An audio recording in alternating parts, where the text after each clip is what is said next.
जय हिंद। दोस्तों, women TV India के कार्यक्रम सुरांगना श्री में आप सभी का बहुत बहुत स्वागत है। मैं हूं सुनीता धारीवाल और आज मेरे साथ एक बहुत ही प्यारी, बहुत ही सुरीली मेहमान है। हरियाणा प्रदेश की लोकप्रिय लोक गायिका है मीनाक्षी मुकेश। मीनाक्षी, आपका बहुत बहुत स्वागत। बहुत बहुत धन्यवाद मैम। हमें बहुत अच्छा लग रहा है आपको यहाँ देख करके हमारे बीच। हम बहुत समय से कोशिश कर रहे थे कि हम आपसे बात करें और हमारी ऑडियंस को आपसे मिलवाएं। और दोस्तों, इससे पहले कि मीनाक्षी से हम औपचारिक बातचीत का सिलसिला शुरू करें, उससे हम जाने उसके जीवन के बारे में, उससे पहले मैं आपको दिखाती हूँ कुछ गीत। आइए देखते हैं मीनाक्षी के गायन का ये वीडियो। बालक सी ने ब्याह करवाया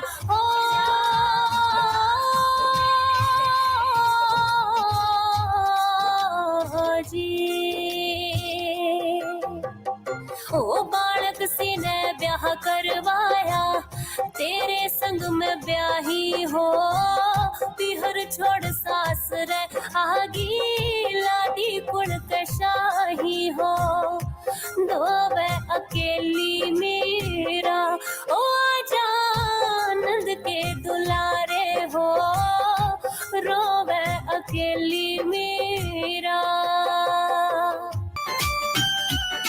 रे दूध ते धोड़ा छोरे से खिंडका मेरे बाप का, मैं मूछ सो उस मानस की प्रधान। पी पी पपीहा बोल्या बाग में तेरा, पिया कैसा बोल रे पपीहा पैरी, न्यू मत बोल रे जुल्मी बाग। तेरा पढ़न वढ़न में जीना लागे, तेरी आना ने घेरी, मैं हुई दीवानी तेरी, मैं हुई दीवानी तेरी, मैं हुई दीवानी तेरी, मैं हुई दीवानी तेरी। दोस्तों, उम्मीद करती हूँ आपको ये वीडियो पसंद आएगा। आपने देखा है कि मीनाक्षी कितना खूबसूरत गाती है और कितनी खूबसूरत ये स्क्रीन पर हमें दिखाई भी देती है। हमारी बहुत शुभकामनाएं इनके साथ हैं और बहुत सारा स्नेह और आशीर्वाद हमारी बेटी के साथ है। तो आइए हम लेते हैं मीनाक्षी से पहला सवाल। मीनाक्षी, गायन के क्षेत्र में कैसे आई? एक तो ये सवाल हमारा है। दूसरा, आप हमें बताइए, आप हरियाणा में कहाँ से बिलोंग करती हैं? आपकी स्कूली शिक्षा कहाँ हुई? जी मैम, मैं सोनीपत जिले से बिलोंग करती हूँ और मेरा गांव बिद्धल गांव है, जो गोहाना तहसील में पड़ता था उस वक्त। तो मैम मेरा जन्म गांव में ही हुआ था। तो उसके बाद मैम हम फिर शहर आ गए थे और सोनीपत आ गए थे। सोनीपत मेरी पढ़ाई हुई और सोनीपत ही मैम अब घर है। उसके बाद मैम पढ़ाई करते-करते इस लाइन में आने का मौका मिला और तो मैम ऐसे ही 9th क्लास से मेरी सिंगिंग स्टार्ट हो गई थी मैम, जो प्रोफेशनली तौर। आपने पहली अपनी स्टेज परफॉर्मेंस कहाँ दी? जी मैम, मैंने अपनी पहली परफॉर्मेंस स्कूल में ही दी थी मैम। जब मैं 4th क्लास में थी, तो मैंने एक देशभक्ति गीत गाया था और वो मैंने अकेले ही गाया था, ग्रुप में नहीं गाया था। तो वो अकेले ही गाया था एक छोटी-सी बच्ची ने और पूरी जनता ने उसको सुना था और खूब तालियाँ बजी थी। सबको बहुत अच्छा लगा था, मुझे भी बहुत अच्छा लगा था। फिर उसके बाद एक वो रुचि बन गई, और क्योंकि ये बहुत मनोवैज्ञानिक है कि जब हमें किसी काम में प्रशंसा मिलती है तो हमारा मन जो है और भी उसको आगे ले जाने के लिए प्रयत्न करता है। बिल्कुल। जी मैम। मैम मैं कह सकती हूँ कि रुचि मेरी बिल्कुल जब मैं गाँव में रहती थी तभी से रुचि थी मैम। अच्छा। गाँव के बच्चे खेलते थे, मैं गुनगुनाती थी, जो भी टीवी पे मैं सुनती थी तो मैं पूरा दिन गाती थी उसको। गाती तो ये थी, हाँ। रुचि मेरी तभी से, लेकिन मौका मुझे 4th क्लास में मिला और उसके बाद तो फिर और ज़्यादा ही उसमें मैं खोती चली गई बिल्कुल, संगीत में मैम। ये तो बिल्कुल, जो ये रुचियाँ हैं ये हमें गॉड गिफ्टेड होती हैं। हमारा ध्यान किसी एक खास कला की ओर आकर्षित होता है। गायन, जैसे आपने बताया कि बचपन से ही हम गुनगुनाने लगते हैं और फिर 4th क्लास में जब आई तो आपको स्कूल के माध्यम से एक मौका मिला कि आप वहाँ पर गा सको। दोस्तों, ये सच बात है कि हमारे स्कूल हमारे व्यक्तित्व विकास में बहुत बड़ी भूमिका अदा करते हैं। वो हमारे भीतर की प्रतिभा को ला करके हमारे ही सामने रख देते हैं और हम ही अपने गुणों से अनजान रहते हैं और हमारे टीचर, हमारे अध्यापक हमें बताते हैं कि हमारी स्ट्रेंथ कहाँ है और अपनी स्ट्रेंथ को हम इम्प्रूव करते हैं। तो पहला मौका मीनाक्षी को अपने स्कूल से मिला और स्कूल के बाद आप स्कूल के डेफिनेट है कि स्कूल के कार्यक्रमों में गाती रही और फिर जी आपको मैम। व्यवसाय एक प्रोफेशनल स्टेज पे गाने का मौका कब मिला और कैसे आपने इसको प्रोफेशन बनाने के लिए सोचा? जी मैम। जब मैं 4th क्लास से 9th क्लास तक लगातार गा ही रही थी, तो जो हमारे म्यूज़िक टीचर आते थे स्कूल में हमें सिखाने के लिए, तो जी। उन्होंने ये बात नोट की कि ये बच्ची अच्छा गा रही है और इसकी आवाज़ प्रोफ़ेशनल बन सकती है और इसको कैसेट्स में रिकॉर्ड किया जा सकता है। तो बस। उन्होंने जब मैं 13 साल की थी, तो मेरे फ़ादर को एक बार बुलाया मुझे बोल के, तो फ़ादर को मेरी आवाज़ सुनवाई। अभी तक तो घर में भी नहीं पता था कि मतलब मैं स्कूल में गाती हूँ या इतना अच्छा नाम मेरा स्कूल में सब जानते थे, बड़े से लेकर छोटा हर बच्चा। तो फिर उन टीचर ने बताया पापा जी को कि आपकी बच्ची बहुत अच्छा गाती है और आप इसको आगे बढ़ाइए और मैं अभी एक एल्बम कर रहा हूँ, एक भजन रिकॉर्ड कर रहा हूँ मैं कैसेट्स भजन की, तो उसमें जी। मैं इसको मौका देना चाहता हूँ, 1 या 2 भजन इससे मैं गवाऊँगा, फिर आप देखना। तो फिर पापा इस बात के लिए तैयार हो गए और मेरा पहला भजन रिकॉर्ड हुआ फिर 2003 में। बहुत खूब। तो वहां से आपकी जो जर्नी है वो मंच की और कैसेट्स में रिकॉर्डिंग्स की जो जर्नी शुरू हो गई। जी। तो मीनाक्षी, आप कितने साल हो गए इस बात को पहले और आज में कितने सालों का अंतर आ गया? मैम 2003 से और अब 2020 है तो कितने साल हुए? 2020 जाने लगा है। बिल्कुल, जी। बिल्कुल। जी मैम, हुँ, अब 21 आ जाएगा। तो इतने जी। साल मैम कैसेट्स थी उस वक़्त कैसेट्स से फिर सीडीज़, सीडीज़ से हुँ, फिर बीच में पेन ड्राइव ये सब चला था। फिर यूट्यूब तो बहुत बाद में आया है, उससे तो बहुत पहले से ही गा रही हूँ मैम। बिल्कुल, बिल्कुल। अच्छा मीनाक्षी, ये बताओ तो आपने जब ये गायन की आपकी यात्रा शुरू की, तो उसमें समाज का काफ़ी विरोध हुआ होगा या परिवार से कोई आपको विरोध का सामना करना पड़ा? क्योंकि मैं जहाँ तक जानती हूँ हमारे विश्वकर्मा समाज में बहुत ही ज़्यादा ऐसा मुश्किल होता था कि मंच पर जी। गाया जाए या मंच पर प्रस्तुत किया जाए। तो आपके साथ भी क्या ऐसा अनुभव हुआ था उस वक़्त समाज की तरफ से या रिश्तेदार या परिवार की ओर से? जी मैम, बिल्कुल, बिल्कुल हुआ था। क्योंकि मैम वो जब 2003 का टाइम था जब हुँ, मैम, मैं 9th क्लास में थी, तो जब 9th में लड़की जब 13 या 14 साल की होती है, तो समाज उसको देखने लगता है कि अब ये बड़ी हो रही है। तो ऐसे में फिर अगर इस लाइन में आ जाना, सिंगिंग की लाइन में आ जाना, तो काफ़ी ये एक आश्चर्यजनक बात होती थी हमारे पड़ोसियों के लिए और हमारे रिश्तेदारों के लिए। तो हुँ, वो विरोध करते थे, उनको ये पसंद नहीं था। मेरे हुँ, दादा और दादी वो लोग बोलते थे कि ये तो अच्छा काम नहीं है, गाना हुँ, मतलब वो रिकॉर्डिंग को तो समझते ही नहीं थे कि रिकॉर्डिंग करना क्या होता है कि कुछ मतलब स्टूडियो अब जहाँ मैं अब बैठी हूँ कि माइक के आगे गाना, उनको हुँ, सिर्फ़ गायकी के नाम पर ये लगता था कि ये रागनी गाती है। रागिनी इन हुँ, द सेंस कि स्टेज पे जाके बहुत सारी जनता में हाँ। डांस ही करती है या मतलब पता नहीं क्या हाँ, सोचते वो थे। सीधा उसको मनोरंजन से जोड़ते थे तो बहुत सारी फिर वो बंदिशें और ख़्याल जी उनके मैम। यही होते थे। बिल्कुल सही बात है। तो आपने संगीत की कहीं से औपचारिक शिक्षा ली? मैम संगीत की शिक्षा मैंने जब मैं 9th क्लास में पढ़ती थी तो स्वर्गीय श्री मनफूल सिंह डांगी जी जो कि चंद्रावल हुँ, फ़िल्म के डांस डायरेक्टर भी रह हाँ, चुके हैं और जी, जी। बहुत सी फ़िल्मों में जो कि गीतकार भी थे मैम। तो हुँ, उनसे मेरी मतलब मुलाकात हुई तो उन्होंने मेरा एडमिशन करवाया था प्रयाग संगीत समिति का एक वहाँ पर एक सेंटर था क्या हमारे होगा? सोनीपत शहर में। तो पढ़ाई के साथ-साथ मैम तो मैं वहाँ चली जाती थी तो मैंने वहाँ से प्रयाग संगीत समिति से मैंने मैम फिर स्नातक करी थी और वहाँ से ली थी और उसके बाद मैंने डायरेक्ट कॉलेज में ही म्यूज़िक का सब्जेक्ट लिया था मैं। मीनाक्षी, प्रयाग संगीत समिति के बाद फिर आगे की शिक्षा आपने कहाँ से की? जी। जी मैम, मैंने प्रयाग संगीत समिति के बाद डायरेक्ट जब मैं कॉलेज में हुई बीए फर्स्ट ईयर में, तो मैंने म्यूज़िक सब्जेक्ट ही लिया मैम, म्यूज़िक वोकल और म्यूज़िक इंस्ट्रूमेंटल। तो मैंने जी। इनसे अपनी बीए की। तो इंस्ट्रूमेंट कौन-सा सीखा आपने? Instrument ma'am sitar. सितार सीखा और ग्रेजुएशन में फिर आपको सभी बेसिक रागों के बारे में जानकारी हो गई। जी मैम। आपका लोक गायन में आपकी रुचि कैसे बनी?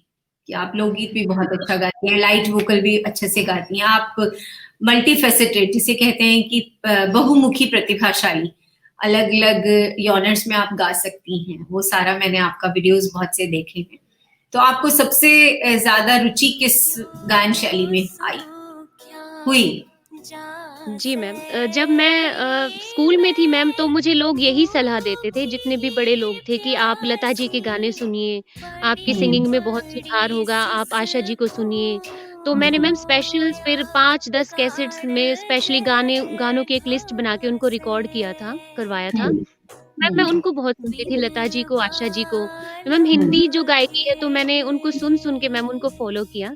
और हम्म, जब मुझे अपने हरियाणा में कभी मौका मिलता था गाने के लिए, किसी सीडी में, किसी कैसेट में, तो मैम यहाँ पर तो हिंदी प्रोजेक्ट्स होते ही नहीं है मैम, तो हाँ, ये तो तो लोग की भाषा बात के है। हों। हम्म, जी, हरियाणा है तो हरियाणवी ही भाषा में मुझे बोली में गाने का मौका मिलता था। तो ऐसा करके मैम हरियाणवी बोली में भी फिर सक्रिय रही, और जब कभी हिंदी गाने का मौका मिलता तो मैम हिंदी भी गाती रही। बिल्कुल। अपनी जड़ों से जुड़े हुए गीत, अपनी लोक बोली को गाना, उसको प्रस्तुत करना, ये बड़े फ़ख्र की बात होती है। और मैं हमेशा मोटिवेट करती हूँ और मैं हमेशा प्रशंसा करती हूँ उन सभी कलाकारों की, उन बच्चों की, जो अपनी लोक संस्कृति को आगे बढ़ाते हैं। क्योंकि अगर आपने गाया है तो आपको सुन कर के कोई और गाएगा। आपने चर्चा की है तो उस चर्चा में कोई शामिल होगा। यदि हम अपने लोक संगीत की, लोक संस्कृति की चर्चा ही नहीं करेंगे तो वो किसी के कान में पड़ेगा ही नहीं। तो लोक जी। संस्कृति को जीवित रखना, लोक रंगों को जीवित रखना, ये हमारी ज़िम्मेदारी होती है और उस ज़िम्मेदारी पे सभी कलाकारों को प्रयत्न करना चाहिए। और आपने बड़े अच्छे-अच्छे गीत गाए, हमें बहुत अच्छे लगे हैं आपके गीत। तो मीनाक्षी, सबसे बड़ी चुनौती आपको क्या लगी? चुनौतियाँ भी होती हैं, तो कौन-सी चुनौती है जो आपको लगा कि मैंने ये चुनौती पार की है, लेकिन बाकी लड़कियों को इस तरीके की चुनौतियों का सामना ना करना पड़े? मैम किसी भी काम में जब हम कोई भी काम करें, या सिंगिंग हो या कुछ और कोई भी। कह हुँ, लीजिए आप, जी। तो उसमें सबसे बड़ी बात ये है कि मैम पहले तो हमें समाज से ही लड़ना पड़ता है, क्योंकि समाज के जो लोग हैं मैम, वो बहुत गिराने की कोशिश करते हैं कि ये काम अच्छा नहीं है, ये तुम नहीं कर पाओगी, ये ऐसे हुँ, कैसे हो रहा है। तो बहुत हुँ, ही सवाल होते हैं। अगर लेकिन आप कुछ सच्चे मन से करना चाहते हैं, तो आप किसी की भी बात ना सुनें और अपने पथ पर निरंतर चलते रहें, ये मेरी सलाह है। और अगर इसको सब मान लेंगे, तो कोई अपने काम में हार नहीं मान सकता मैम। किसी भी तरह उसको करने की कोशिश कीजिए, सबसे बड़ी बात यही है। तो अभी आप शादीशुदा हैं? जी मैम, मैं शादीशुदा हूँ। आपकी शादी कहाँ हुई और पारिवारिक परिस्थितियाँ कैसी हैं? वो आपको कितना सपोर्ट करते हैं? और ससुराल के परिवार में कितनी सपोर्ट की ज़रूरत होती है बेटियों को, वो भी आप हमारे दर्शकों को बताएँ? जी मैम। मैम मेरी शादी फ़तेहाबाद जिले के टोहाना शहर में हुई है, और हुँ, मेरे पति भी एक संगीतकार हैं। तो जी। ये एक अंतरजातीय विवाह है, और हुँ, अंतरजातीय विवाह आप समझ सकते हैं कि कितनी इसमें दिक्कतें भी आई होंगी जब ये हुआ होगा तो। जी। लेकिन फिर भी ये घरवालों की मर्ज़ी से हुआ, और उसके बाद मुझे परिवार का मैम फुल सपोर्ट है। हुँ, फुल सपोर्ट है, तो तभी मैं यहाँ पे इंटरव्यू कर रही हूँ, अगर सपोर्ट नहीं होता तो अभी तक शादी के बाद कुछ भी काम ना कर पाती। तो बिल्कुल। मैम पति का भी सपोर्ट है, परिवार का भी, और हर परिवार को मैं ये कहती हूँ कि अपनी बहू का सपोर्ट करना चाहिए। अगर उसके अंदर कोई कला है, अगर वो कुछ करना चाहती है, तो वो आपका ही नाम रोशन करेगी। क्योंकि अब हुँ, वो उस परिवार से आपके परिवार में आ चुकी है, तो वो आपका हिस्सा बन चुकी है। उसका जी। फ़ायदा, उसका नाम आपको भी मिलेगा। तो मैम मैं हुँ, यही सलाह देना चाहती हूँ, ऐसे हुँ। परिवारों को, जिनकी बहुएँ बिल्कुल। कुछ करना चाहती हैं। ये भी मैं आपके परिवार को, आपके पति को स्नेहाशीष देती हूँ, आशीर्वाद देती हूँ कि वो इसी तरीके से आपका सहयोग भी करते रहें, ताकि और जो बेटियाँ हैं आगे आना चाहती हैं, उनके परिवार भी आपको देख कर के अपनी बेटियों को आगे लेकर आएँ। बिल्कुल, ये बहुत अच्छा मुझे आपने बताया है, ये बहुत अच्छी बात है कि जी। आप दोनों मिलकर के संगीत की सेवा कर रहे हो और अपना पैशन है, उसे भी आप आगे बढ़ा रहे हो। मीनाक्षी, आप एक वर्सेटाइल सिंगर हैं। बहुत सी शैलियों में आप गाती हैं। तो आपको गायन की कौन-सी शैली सबसे ज़्यादा पसंद है? मैम मुझे लाइट म्यूज़िक ज़्यादा पसंद है मैम। क्योंकि शास्त्रीय गायन बहुत ज़्यादा मुश्किल होता है, उसको सिर्फ़ हम ट्राई कर सकते हैं। तो उसमें हम्म, मैम पूरा तो होना बहुत ही मुश्किल है, निभाना उसको। तो मैम हम्म, कोशिश कर लेती हूँ, वो भी लता जी के गाने या कोई ऐसे गाने जिसमें बहुत ही ज़्यादा क्लासिकल कॉम्पोज़िशन है, तो मैम यही सुन के और बस लाइट म्यूज़िक वोकल तक ही मैं अपने आप को मानती हूँ। ज़्यादा क्लासिकल नहीं गा पाती हूँ। जी। कोई भी आप शैली में गाएं, आप उसमें परफेक्ट हों। आप किसी भी एक शैली को या दो जिसको भी आप साधते हैं, जो भी आप करें वो पूरे मन से करें, और जो आपका मन कहता है कि हाँ मैं ये करना चाहती हूँ और मैं इसमें सर्वश्रेष्ठ हो सकती हूँ, तो हमें वही करना चाहिए। बहुत अच्छा है कि आपने अपना फोकस जो है लाइट वोकल पे रखा, और लोक गीतों की तरफ भी आपका मुझे जो पैशन है, वो जो आपका एक मिजाज है, वो लोक गीतों की तरफ भी दिखाई देता है। तो ये भी जी। बहुत अच्छी बात है। तो मैं आप हमारे दर्शकों के लिए एक हरियाणा के एक लोकगीत की कोई लाइनें गुनगुना दीजिए, हमें बहुत अच्छा लगेगा। जी मैम। जी सुनाइए। तोड़ो रे ननदी मेहंदी के पात, रगड़ रचावो मेहंदी जी राज। तोड़ो रे ननदी मेहंदी के पात, रगड़ रचावो मेहंदी जी राज। रगड़ रचावो मेहंदी जी राज। बहुत खूब, बहुत ही प्यारा सा, बहुत ही कानों को इतना मधुर लगा, लगता है कि हम सुनते ही जाएं। ये कितना सुरीला है, और हमारे सच में हमारे लोक रंग तो अभिनव रंग हैं, उनकी कोई पैरेलल नहीं है। मिट्टी से उपजे हुए रंग हैं, मिट्टी से उपजी हुई धुनें हैं, वो सबके मन को अच्छी लगती हैं।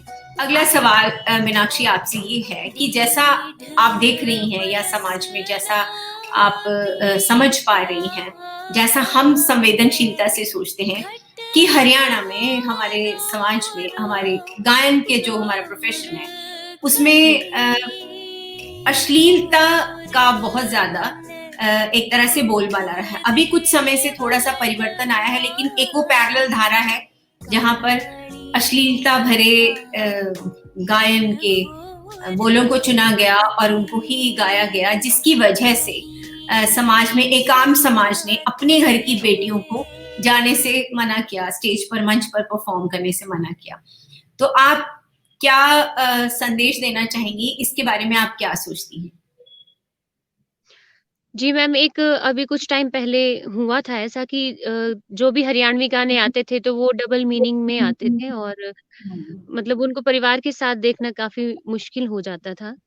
लेकिन अब ठीक है मैम, ऐसा अब मेरे ख़्याल से नहीं है। जो भी गाना देखो उसमें एक साफ-सुथरापन झलकता है अभी, किसी भी कलाकार का हो चाहे वो।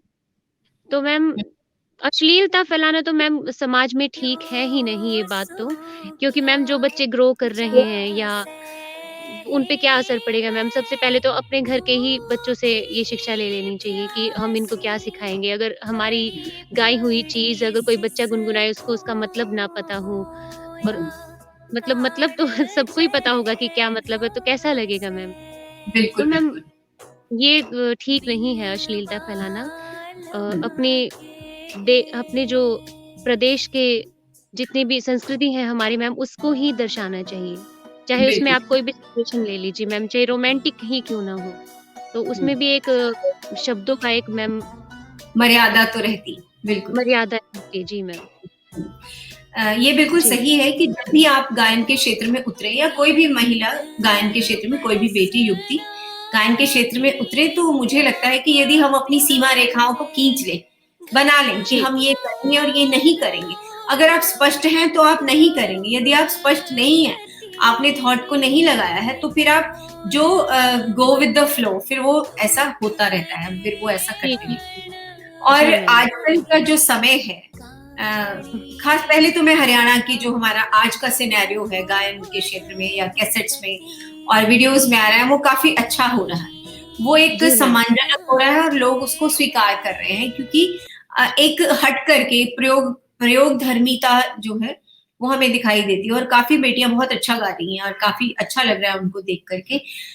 एक तरफ इस तरह की बेटियां हैं जो ये सब गा रही हैं, अच्छा कर रही हैं, एक तरफ वो है कि जो वो पुराना एक जिसे हम अस्वीकार्य सा समझते हैं सामाजिक रूप से, वो भी पैरेलल चल रहा था, क्योंकि उसके पीछे भी एक इकोनॉमी है, व्यवसाय है, और व्यवसाय तो यही कहेगा ना, जो देखा जाएगा वही गाया जाएगा वही या दिखाया जाएगा। और मेरा सवाल आपसे ये है कि आज के दिन गाना सुनने का नहीं देखने का रह गया है, इस बारे में आप क्या कहते हैं कि आजकल गाना सुना नहीं देखा जाता है? जी मैम, ये बात तो है। ये बात तो मैं मानती हूँ, क्योंकि अगर हमने अपनी वीडियो की क्वालिटी को बेटर कर लिया है पहले से, तो मैम जो ऑडियो की क्वालिटी है मैम, वो भी हुई है थोड़ी बहुत, लेकिन उसमें भी और ज़्यादा सुधार की ज़रूरत है। और मतलब इफ़ेक्ट लगा के, ऑटो ट्यून लगा के सिंगर लोग बन जाते हैं, और उससे जो हमारी एक सीखने की एक जो ललक होती है वो मर जाती है मैम, क्योंकि हमें पता है कि इसमें ट्यून हो जाएगा, ऑटो ट्यून लग जाएगा तो ठीक है, मेरी आवाज़ ठीक हो जाएगी। ये मतलब गायकों के लिए मैं बोल रही हूँ। तो जितने भी गायक हैं, तो वो अगर अच्छे से ही गाना सीख लें और अच्छे से ही गाएँ, फिर उस पे थोड़ा बहुत जो है प्रयोग करके, फिर उनकी आवाज़ को जो उतारें, तो उसमें एक ओरिजिनैलिटी झलकेगी मैम। लेकिन जो एक नकलीपन है, कोई भी सोचता है कि हाँ, मैं सिंगर बन जाऊँगा, पैसे लगाए और सिंगर बन गया, ऑटो ट्यून लगवा बिल्कुल। लिया में। तो मैम ये बात। आप ये सवाल मैंने आपसे यही पूछा था कि आज का जो जमाना है, आज का जो समय है, वो तकनीक के साथ चलने का है, तकनीक के साथ जोड़ने का है, तकनीक के साथ दौड़ने का भी है, लेकिन तकनीक पर भरोसा करके आप मेहनत ना करें, ये तो बिल्कुल नाजायज है। ये जी मैम, आपके जी, जैसे आप अगर उदाहरण के तौर पर आप देख लीजिए, राजस्थान का आप संगीत देख लीजिए, उनके अगर आप गाने अभी याद करेंगी, तो कितना क्लासिकली तौर पर वो गाते हैं, बिना किसी इफ़ेक्ट, बिना किसी ऑटो ट्यून के। और मैम पंजाब का सुन लीजिए, उसमें भी बहुत ही ज़्यादा क्लासिकल रूप से उनके फ़ोक होते हैं। और हमारे इसी जगह अगर हम अपने फ़ोक की बात करें या अपने बनने वाले गानों की बात करें, ज़रूरी नहीं है मैम कि उन पे फ़िल्मांकन ऐसा हो सकता है जो आजकल हो रहा है, लेकिन ऑडियो की बिल्कुल क्वालिटी में और सिंगिंग की क्वालिटी में और ज़्यादा सुधार हो, तो वो दोनों ही तौर पे बहुत अच्छा बन जाएगा, दोनों ही रूप उसके। बिल्कुल सही है। अभी जो स्टूडियोज में गाते हैं तो उनको कहते हैं ना आवाज का ब्यूटी पार्लर, कि आवाज को सुंदर करके वहां से लाया जाता है। तो आवाज के ब्यूटी पार्लर पर भरोसा ना करके गायन की जो हमारी अभ्यास है, उसको उस पर ज्यादा जोर दें, उसको नियमित अभ्यास करें यदि कलाकार, तो आवाज के अंदर जो बेस आएगा, आवाज की जो खूबसूरती बढ़ेगी। जो प्राकृतिक ब्यूटी पार्लर से यदि आप मेहनत करके अपनी आवाज को निखारेंगे, तो वो लोगों के दिल तक जाएगी। ये बिल्कुल सही है कि हमारी लोक गायन, चाहे वो पंजाब का जिक्र किया आपने, हरियाणा का जिक्र किया, चाहे मैं हिमाचल का कर लूं, सच में बहुत जी, खूबसूरत गीत और खूबसूरत आवाजें हैं। मैं ये मानती हूँ मीनाक्षी कि गायन जो है वो संपूर्ण विधा है। गायन अगर आप गाइए ना अच्छे से, तो आपको किसी साज की जरूरत नहीं, गायन अकेला ही मजबूत होता है। गायन आप अकेले बैठ करके गुनगुनाइए, वो संपूर्ण विधा है। बाकी सब उस चीज, बाकी सारी चीजें उसको असिस्ट कर रही होती हैं। तो जिसने संपूर्ण विधा पर किसी ने मास्टरी कर ली है, किसी ने मेहनत कर ली है, तो उसने, मैं ये मानती हूँ कि उसने ईश्वर के साथ एक तार अपना जोड़ लिया है, क्योंकि वो रूहानी एक सफर पे जाता है, ध्यान लगता है, अभ्यास है। तभी तो हम कहते हैं ना, ध्यान से गाओ, ध्यान से सुनो, जी, और स्वरों को समझना, स्वरों को पहचानना सब किसी, हर किसी के बस का तो नहीं है। स्वरों को जी मैम। पहचानना, कहाँ जा रहे हैं, किधर जा रहे हैं, तो ये भी जी, एक साधना की बात है, और उसमें निरंतर लगे रहना पड़ता है। मीनाक्षी, जी। अब आपका आगे क्या प्रयोजन है? आप अपने लिए क्या हाइट देखना चाहती हैं, या आपने अपने जी, भविष्य के लिए क्या सोचा है कि मैं ये करना चाहती हूँ? कोई आपका ड्रीम प्रोजेक्ट? जी मैम, वैसे तो मैं कोई भविष्य के लिए कभी प्लान नहीं करती हूँ मैम, लेकिन बस मेरी यही यही इच्छा रहती है कि मैं गाती रहूँ, मेरा काम कभी ना रुके, मुझे गाने मिलते रहें, मैं गाने गाती रहूँ। और कुछ अपना भी करती रहूँ साथ में, जो मेरे मन को भाता है, या वो लोक संगीत हो या कोई भी भजन हो या किसी भी तरह का गीत हो, तो उसको भी मैं प्रस्तुत करती रहूँ। और बस मेरा गाना कभी ना छूटे मैम, क्योंकि मैं गाने के बिना नहीं रह सकती मैम। जी नहीं सकती हूँ। गाना मेरी आत्मा है, मैं इसके बिना जी नहीं सकती हूँ। ये जी, बिल्कुल होता है जब आप किसी एक कला में पारंगत हैं, किसी कला को आपने अपना जीवन बना लिया है, तो आप उसके बिना रह नहीं पाएंगे। और शायद यही वजह रही कि आपने एक संगीतकार परिवार को चुना, ऐसे व्यक्ति को चुना जो आपके इस पैशन को समझता था और वो आपका साथ देता चला गया। तो ये बहुत आपके लिए तो बहुत शुभकामनाएं हैं। बिल्कुल मीनाक्षी, गायन के अलावा आपके और क्या शौक हैं? कोई और हॉबीज भी है कि बस आप सिर्फ गाने की धुन में रहती हैं? मैम मेरे को लगता है गाने की धुन में ही रहती हूँ। जब घर का कोई काम करती तो भी गाती ही रहती हूँ मैं। मतलब कई बार घर में ही मेरी कूं कूं कूं कूं कूं से परेशान हो जाते हैं। गुनगुनाती रहती हूँ सारे दिन। कोई गाने को सीखने का कभी जुनून सवार हो जाता है कि आज ये गाना सीखना है। कोई गाना सुन लिया तो उस गाने की फिर धुन सवार हो जाती है कि अब इसको सीखना है। फिर मैं चाहे कुछ भी करूँ, मैं रोटी बना रही हूँ या सफाई कर रही हूँ तो मैं फिर उसको ही गुनगुनाती हूँ पूरा दिन। वो सुनने वाले बोर हो जाते हैं कि एक ही गाने को सुबह से गा रही है। पर मैं बोर नहीं होती, जब तक सीखती नहीं हूँ तो मैं गाती ही रहती हूँ मैम। तो मुझे लगता है मैम सिंगिंग ही ज़्यादा मुझे पसंद है और उसके अलावा मैम मैं घर के काम, स्टिचिंग का भी मुझे बहुत शौक है मैम। मैं अपने Okay. कपड़े भी खुद सीख लेती हूँ मैम। Very good. मीनाक्षी, आपसे मैं छोटे-छोटे सवाल लेती हूँ। आपको कलर कौन-सा पसंद है? मैम मुझे सारे ही कलर पसंद है। मोस्ट लाइट लाइट कलर ज़्यादा पसंद है। पेस्टल शेड्स हो गए सभी? जी। ठीक है। और आपको शहर कौन-सा पसंद है? चंडीगढ़?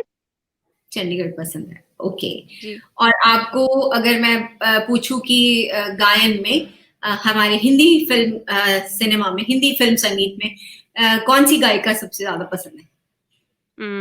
इस मामले में तो मैम मैं बहुत लालची हूँ, क्योंकि मुझे लता जी भी, आशा जी भी, अलका जी भी, कविता कृष्णमूर्ति जी, सुनिधि चौहान जी और श्रेया घोषाल जी, कौशिकी चक्रवर्ती जी मैम, क्योंकि उनकी सिंगिंग स्टाइल अलग है मैम और मुझे वो सारी ही मैम बहुत प्यार करती हूँ उनसे, सबसे। गुड। और आपको खाने में सबसे ज्यादा क्या पसंद है? आपको क्या लगता है ये मुझे खाना मेरी कमजोरी है, बस मुझे अच्छा है लगता है? मैम खाने में साउथ इंडियन फूड जैसे कि इडली और सांभर। इडली सांभर अच्छा लगता है। Very good. और आपको ड्रेसेस पहनने में कौन सी ड्रेस सबसे अच्छी लगती है, कंफर्टेबल लगता है कि मुझ पे ये सूट करती है, मुझे यही पहनना है? ड्रेसेस में मैम दोनों ही वेस्टर्न और इंडियन दोनों ही पसंद है मैम। जैसे वेस्टर्न में कहूँ तो फिर क्या, और इंडियन में कहूँ तो क्या, साड़ी, सूट, शरारा गरारा, मतलब लहंगा, क्या उसमें से जी। जो आपकी इंडियन प्रेफरेंस? इंडियन में मैम लहंगा या साड़ी, ये दोनों। हाँ, अगर कभी मौका मिलता है इंडियन का तो साड़ी या लहंगा। और और वेस्टर्न में मैम जो वेस्टर्न गाउन्स होते हैं और या कोई और इंडो वेस्टर्न मिला के कुछ ऐसा। फ्यूजन जैसा कुछ। हम्म। जी। हाँ, ठीक है। और किताबें पढ़ने का शौक है? कोई बुक पढ़ती हैं आप? नो मैम बुक तो कोई अभी नहीं नहीं पढ़ती हूँ। पढ़ती? अभी एक वो हरियाणवी उपन्यास पढ़ा था प्रदीप नील जी का, जाट का मैं सुन जाटनी वही हम्म, पढ़ा था लास्ट। ठीक है। अच्छा मीनाक्षी, आपको हिंदी फिल्मों के बारे में पूछो तो आपको हिंदी फिल्म कौन सी सबसे ज्यादा पसंद है? मैम हिंदी फ़िल्म एक तो मैम मुग़ले आज़म बहुत पसंद है, पुरानी फ़िल्म। और हम्म, मैम मतलब कुछ टाइप्स हैं फ़िल्मों के जो कह नहीं सकती, जैसे सरबजीत थी जो मतलब बायोपिक्स, मोस्टली जो बायोपिक्स हैं वो ज़्यादा पसंद आती हैं या वो किसी की ज्यादा स्टोरी लीक हम्म, से हटकर हो वो फ़िल्में। अच्छा, वेरी गुड। हाँ, जो एक सोचने पर मजबूर करती हैं, ऐसी out hmm. Of the box जो फिल्म्स होती हैं वो आपको अच्छी लगती हैं। मीनाक्षी, आपको हिंदी फिल्म अभिनेता कौन सा पसंद जी, रणदीप हुड्डा। है? अच्छा, और सही। पुराने एक्ट्रेस में मैम दिलीप जी, अमिताभ जी ये तो हैं ही सारे में। तो आज के टाइम में रणदीप हुड्डा जी। रणदीप अच्छा है, ठीक है, वेरी गुड।